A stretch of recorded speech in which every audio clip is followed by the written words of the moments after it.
Hello friends, last video में मैंने आपको पैर के जख्म के बारे में बताया था और यह भी बोला था कि इस वीडियो में मैं आपको बताऊंगा कि ऐसी क्या गलती थी जिसकी वजह से मुझे आज भी पछतावा हो रहा है। तो चलिए देखते हैं कि वह कौन सी गलती थी। दोस्तों, कितने मोहताज है जो दिल पे पत्थर रखकर सोते हैं। कितने मोहताज है जो दिल पे पत्थर रखकर सोते हैं। अपनी गलतियों को नजरअंदाज करना इतना भी आसान नहीं होता। तो दोस्तों, दीपावली की छुट्टियां समाप्त होने में एक सप्ताह ही बाकी था। माँ की छुट्टियां समाप्त हो चुकी थी और वे मुंबई आ चुकी थी। माँ घर पर नहीं होने की वजह से दादी माँ को हमारे घर की बहुत चिंता रहती थी। पता नहीं, लेकिन उस समय किसी कारणवश मैं परेशान था और बाहर से आया था। किसी से बात करने की इच्छा नहीं थी, इसलिए घर आकर शांत बैठा था।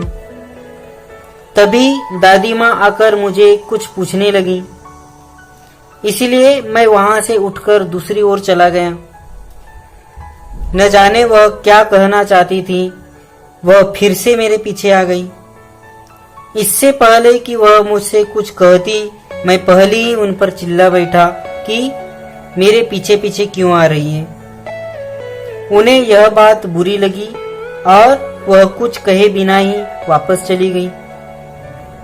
बाद में मुझे इस बात का एहसास हुआ कि मुझे इस तरह से चिल्लाना नहीं चाहिए था, लेकिन क्या करता, मैं भी परेशान था। रात के समय मैं मामा जी के घर टीवी देखने के लिए चला गया और 11 बजे रात को मैं वापस आया। जब मैं दरवाजा खोलने लगा तब दादी माँ ने मुझे आवाज नहीं दी। यह सोचकर मुझे थोड़ी सी हैरानी हुई, क्योंकि वह कितनी भी नींद में हो या कितने भी गुस्से में क्यों ना हो, मेरे आने के बाद मुझे जरूर पूछती थी और हमेशा कहती थी कि इतनी रात तक नहीं घूमना चाहिए। आज वह कुछ नहीं बोली, इसलिए मुझे अचंभा हुआ। मगर मैंने सोचा शायद आज अधिक नींद होने के कारण आवाज नहीं दे पाई होगी। मैं कमरे में चला गया और गहरी नींद में सो गया। बीच में जब एक बार नींद खुली तब दादी माँ मेरे मझले चाचा को बुला रही थी। तब मुझे लगा कि शायद कुछ काम होगा, इसलिए बुला रही है, और मैं फिर से सो गया। लेकिन थोड़ी ही देर में फिर से मेरी नींद खुली और तब सभी लोगों की आवाजें आने लगी। सभी लोग दादी माँ से उनकी तबीयत के बारे में पूछ रहे थे।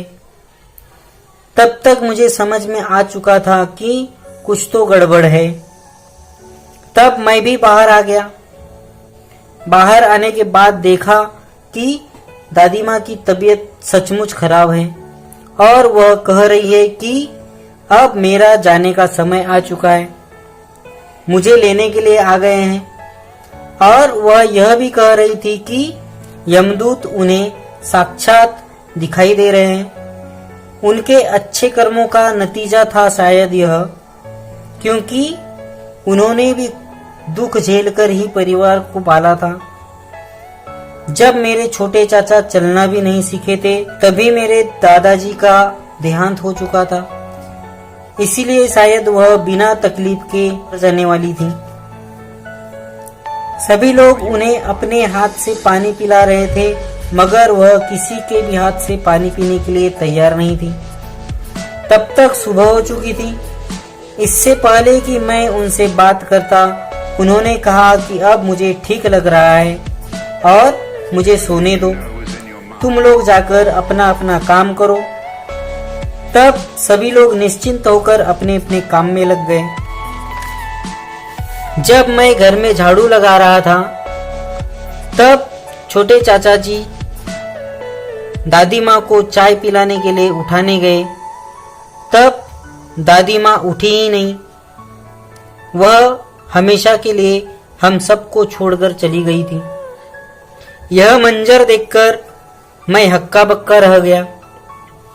समझ ही नहीं आया कि इस तरह अच्छा होने का बहाना बनाकर और सबको काम पर भेजकर कैसे चली गई।